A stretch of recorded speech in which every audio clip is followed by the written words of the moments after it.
What's good, everybody? Y'all already know what the vibes are. As you can see, I'm back in the 100 Thieves compound, bringing y'all another new video. Now, I got the LA Thieves fit on. I already know I'm gonna get cooked by the Optic fans, and that's because in today's video, I'm gonna be giving you my opinion on the Chicago Optic roster. Okay, kind of give you the outlook, the strengths, their weaknesses, you know, what I think is going to happen throughout the year, right? Well, at least an assumption, because a lot can change, right? A lot can change. We don't know what's going to happen. We do have the CDL kickoff coming soon, but then after that, once the events start rolling, once we really get into rhythm, who knows? Okay, well, let's get right into the video. Can't wait for y'all to roast me. Tell me I'm biased. You know, it is what it is, but this is my opinion. To start it off, I'm sure you guys all already know the roster, but if you don't, I'll fill you in. It is Scump, Formal, Envoy, and Dashy. And damn, on paper, that team is fucking scary, okay? I'm not fronting. That team is an unbelievable team on paper. They look scary. They look like a powerhouse. They look like constant contenders, okay?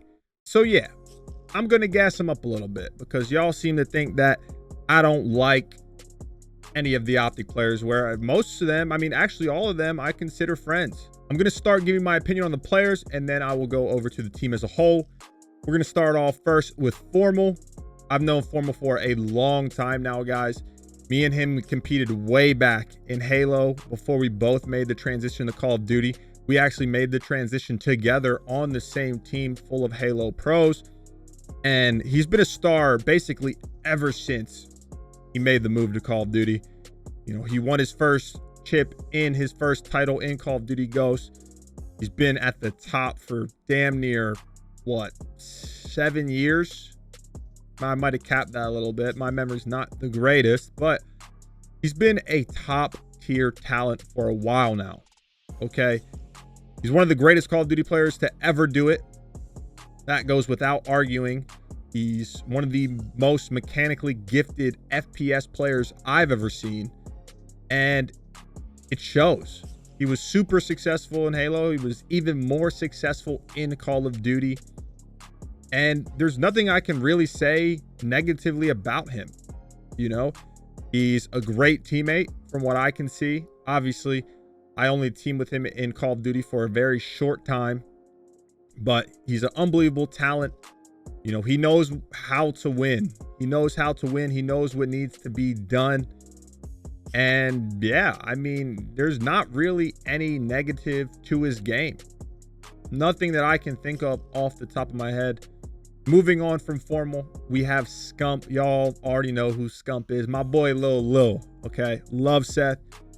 Also, one of the greatest Call of Duty players to ever do it. You know, he's top 3 all time, top 5 all time. You know, arguably, who knows? He's still playing. So by the end of his career, who knows where he'll end up at, right? But yeah, I mean, Scump is a phenomenal player, always has been. He's been the poster boy for Call of Duty, especially ever since Nadeshot retired all the way back in AW. And no one really, you know, Nate was never as good as Seth, so. He's another player who mechanically is just unbelievably gifted. He really is. It seems like his skill when he's playing at his best is damn near unmatched. It might not seem like that in recent Call of Duty titles. He obviously is getting a little bit older. You know, there is new competition, new young guns coming up into the scene. Scump isn't the young gun anymore. He is a veteran. He is a long-time Call of Duty professional player. And so he might not be what he was, but he's still very damn good. And I think he proved that in all the recent titles, including Cold War. Like I said in my predictions video, he is one of the streams that I watch the most because he actually streams his scrims and optics practice. I think the biggest thing for Seth, you know, he's a great teammate. He's very laid back, unbelievable talent. You know, likes to have fun, really keep the vibes up, which I think is important when it comes to a team. You know, you don't want to be toxic all the time. Toxicity is necessary sometimes. Sometimes you gotta really get on your teammates. You do, in my opinion, because you want to be the best team. You want your teammates to be the best players, right? And whether it be the best players in the game, the best players in their specific role, whatever the case may be.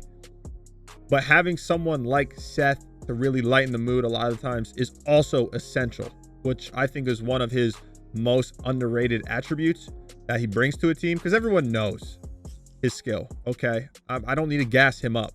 Everyone knows where he ranks, right? But I don't know if people really understand how important his personality and his attitude is when it comes to being a teammate and helping create a successful championship caliber team. OPTIC is always a very, very good team in the beginning of Call of Duties, for the most part, especially the past couple titles. And the reason is because they always have a fucking stacked ass team when it comes to talent, right? They always do. You look at this year, they have Formal, Scump, Dashy, Envoy, but they start off strong. They do.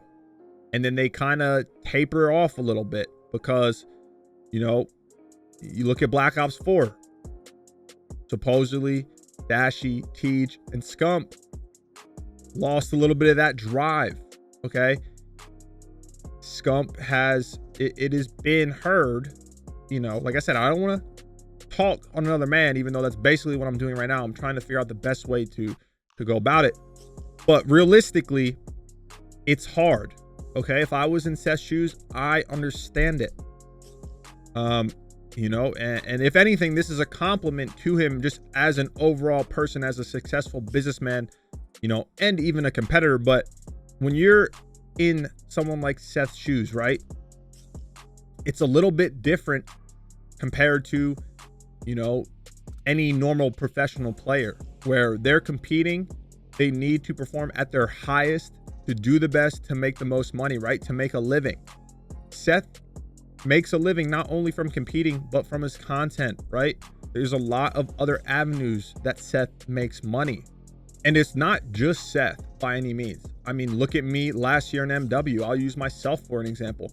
But there's multiple, I mean, a lot of pros that once the game gets into like kind of the midway point, especially if things are not perfect in the game, you know, maybe there's guns that are overpowered, there's bugs, whatever the case may be, it starts to get stale, right? And you start to lose a little bit of that passion that you had in the beginning when the game first dropped. You know, it's a new Call of Duty title.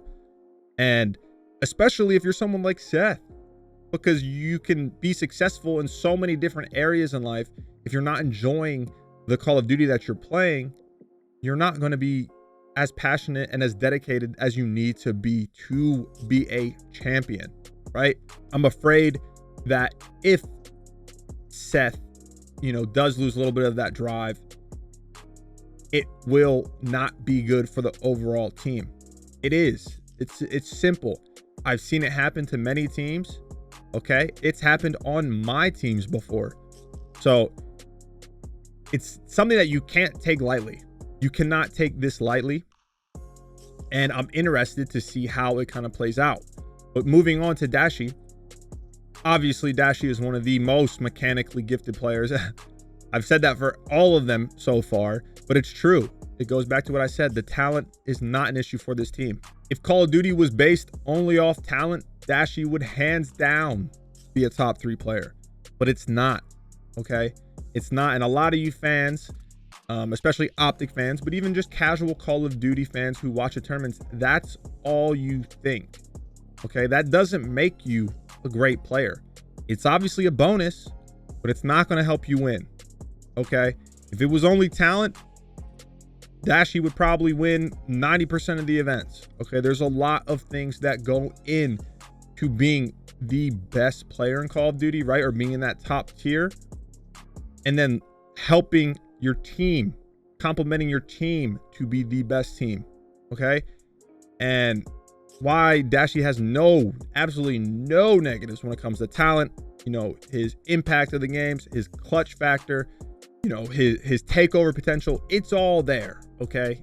Dashy fucking Bruce is gifted. He's gifted. One of the things, though, that I've heard, I've kind of seen in when I was playing, but I really heard a lot about it last year in MW when he was benched. And this could have been because of a bunch of reasons, but Dashy wasn't really giving it his all in practice with the LA OPTIC. Now, I don't know what could have maybe went on behind the scenes. I don't know. But still, not giving it your all, right? Making the mistakes that the team had talked about months ago. Not really taking in anything and improving. Okay, that's what happened last year in MW. That's why he got benched, supposedly, from what I've heard. I don't know. That is not good. That is one of the worst things possible, especially when you're someone as talented as Dashy. Because like I said, talent only gets you so far, guys. There are a bunch of other things that you need to be great at to not only be considered one of the best in whatever Call of Duty title, but to be a consistent winner. And it's not just one person. It's not just Dashy. Your whole team needs to understand that, right? All 4 of your players need to have that mentality. And if they don't, it's only going to hurt you. So that's the only thing that I'm worried about. Will Dashy and Seth potentially maybe slack off? Not to start, obviously. When the new COD drops, like I said, everyone's grinding. Everyone is grinding. But it's really when you get down to that mid-season is where you really find out who wants to win. You look at Dallas Empire last year. All 5 of those players grinded the most Call of Duty out of anyone last year. And they showed that it works. The formula works. They're obviously unbelievably talented. Don't get me wrong. It's not just if you work harder than your opponent, you're going to win. You're going to be better than them. It's not how it is. It's not what I'm saying. But when you have the mix of the talent, the drive, the dedication, the willingness, the hunger to improve, you become a championship caliber team. Okay? And you become a championship caliber team consistently. It's not just a one-off. The first event of the year, normally it's just the team that's the most talented or the team that, knows the most. But then once you get towards the second half, every team, for the most part, every top team knows how to play the game. And then it just comes down to execution, right? So we'll see. I hope that's not the case. I fuck with Bruce, man. Dashy, I think he's one of the funniest guys in the CDL. I chop it up with him here and there, and it's always a good time. So this is not a shot at him. This is not a shot at Scump. This is just my honest opinion. Okay? Just my honest opinion. I'm going to call it how I see it. And then lastly, guys, we have Envoy. Envoy is a, breakout player. He really made his name a big splash in Black Ops 4 with his team Midnight. They made it to the Pro League. He ended up getting picked up from there. He proved that he was kind of a tier above the rest of his teammates. But he's an unbelievable player. He is. Not only is he very talented, I think he is one of the smartest Call of Duty players that's currently in the CDL. I actually think that that's his strongest attribute as a player, is his in-game awareness, his ability to make those adjustments on the fly in the heat of the moment. And I think he relies on that, right? He knows he has the talent. Everyone knows he does. He can clutch up. He can take over games. He has. But I think his in-game awareness and just his overall mind for Call of Duty is what really makes him a great player. He doesn't need to rely on his talent. It's a bonus, which is what you love to see. You love to see that. As much as, everyone wants to be the flashy highlight player considered, oh my God, this person is the most talented player in the game right now. That ain't going to get you much, man. Maybe some fans, but I'm talking about winning, talking about chips. Okay.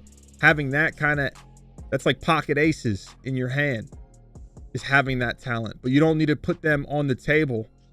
Okay. When you can just use your mind, when you're just a great Call of Duty mind, your awareness is great. You're able to pick up on things on the fly. And so I think he is literally one of the best when it comes to that. Top 5 probably in the game, maybe even top 3, honestly, which is saying something, especially because he's only been in the scene since Black Ops 4, really made a name for himself since Black Ops 4. I don't really see any negatives with him, honestly. I don't. He can run any gun, it seems. You know, he seems like a good teammate. He seems like he's hungry. You know, he's still in that phase where he's hungry for some chips. You know what I mean? He seems like he's really stepping in to more of a leadership role with OPTIC, at least my take. You know, and it shows his willingness to want to improve, not only for himself, but to help his teammates improve, to make their team the best possible team. So I don't really have anything negative to say about him. I don't. His attitude doesn't seem bad. He seems like he means well. You know, I don't think I've ever seen him be really toxic. I don't know what goes on behind the scenes, but he just seems like he's an all-around very good player. And I think that Envoy actually might be the backbone for the Chicago OPTIC team throughout the year. And that moves me on to my next point, talking about OPTIC as a whole. Now, I know in this video, guys, I kind of have been talking about OPTIC as a whole while talking about the players, but it's just kind of the flow of the video and how it's going, so I'm just going to keep rolling with it. I think OPTIC is a very good team. I got some flack for putting them in the A tier, putting 100 Thieves in the S tier, right? And I'll explain how I think it's going to go for OPTIC. I think OPTIC's going to start out very strong, okay? Like I said, talent is always crucial in the beginning of the games in terms of success, okay? Majority of the time. OPTIC is stacked when it comes to that. They've looked good in scrims. They have. From the streams that I've watched, they looked fantastic. The only thing that I'm worried about is their search and destroy. You know, I don't think they're going to have any issues when it comes to respawn. I don't. Their S&D, on the other hand, they obviously have great S&D players, but they're not, those players aren't top tier S&D players. They're good. I shouldn't have said great. You know, Envoy obviously is. Scump and Formal and Dashy aren't known for being spectacular at S&D. Okay, not saying that they're bad, but when you think of the best S&D players in the past titles, you don't think of them. Okay? Like Black Ops 4, TJ was their S&D superstar. You know, you could maybe slot Dashy in there. You probably could. But Scump, Formal, they're not spectacular. They're good. They can easily go off. Okay? They can have unbelievable S&D events. So that's no disrespect to them before I get cooked. But y'all are not going to argue this with me. They are not known for being spectacular S&D players. I think they could be very good in S&D in this game as a team. But if I had a bet right now, I would say no. That's going to be their weakest game mode. Now, is that a little bit because their respawn might be really strong? Yes. And also just because I think there's better S&D teams. There's a decent amount of them. Now, that's just all from looking on paper and at the players, you know, as a whole. Because no pro teams stream their S&D scrims. It's very rare. So we're going to actually find out in the CDL kickoff weekend, kind of a little bit better of an idea of what teams are looking really good in S&D, what teams need to improve at it. But regardless, so I'm a little bit worried about their S&D. They could be good, but if history repeats itself, it probably will be their worst game mode. Okay? And that's not necessarily a bad thing at all, but it's going to be tough when you go up against teams that can match up well versus you in respawn, right? Like going up against a team like FaZe, going up against a team like LA Thieves, like Dallas Empire. Okay, I can go down the list because realistically, the top tier teams as well, guys, in respawn, most of the teams are very close to each other. Okay, normally there's only like one, maybe two teams at any given point that are really far ahead when it comes to respawn, because that's the most practiced game mode, or you know, that's the most practiced mode, respawn. So OPTIC, in my opinion, is going to have to be really good at respawn, which they've looked damn near phenomenal, which they've looked great at. Okay, don't get me wrong, OPTICs look fantastic in respawn from what I've been watching, but It's a whole different ball game from practice to an actual tournament setting. And they're either going to have to be really good at respawn, or they're going to have to find some consistency at being a top S&D team, which they definitely can be. Okay, they can be. It's just my opinion right now. I don't know if I would put them in the top tier for S&D, and I could be completely wrong. You know, we're going to find out once the season starts. We're going to get a good look into how these teams are going to perform with the CDL kickoff weekend. And then as we get some matches on our belts, it's going to be more understandable.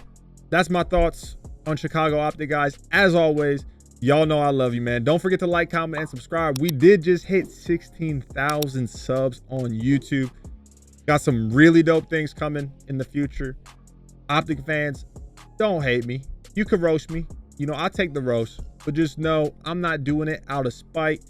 I'm not doing anything malicious. It's just my take. And if you're going to call me a little biased, call me a little biased. That's fine. But just know I'm not doing it to rile y'all up. Okay? It's just my opinion. Just like you guys are all able to have your own opinion. But that does it for me, guys. Until the next video, the kid is out. Appreciate the love. See y'all later.